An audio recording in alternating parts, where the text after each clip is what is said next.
ezzadde lya Isirayiri lyonna. Naye Yosuwa bwe yali ng'ali mu maaso ga malayika wa Mukama, Setaani naye yayimirira mu mukono gwe ogwa ddyo amuloope.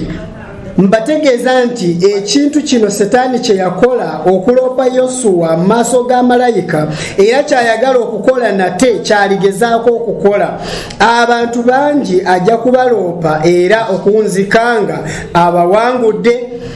Njagala okwogera ku nteekateeka egenda okubaawo ku batuukirivu mu nnaku ezijja mu maaso, nga bwe wali ebirina okubaawo eri aboonoonyi mu biseera bye tulindiridde.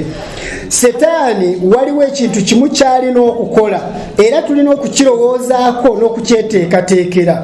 Bwe tusoma Bayibuli etutegeeza nti olwaleero Katonda akola omulimu ogw'okukyayisa abantu ebibi n'okubategeeza nga bwe bali aboonoonyi nga bebalumiriza. Naye omulimu guno Katonda gwakola gye bujja Setaani yagenda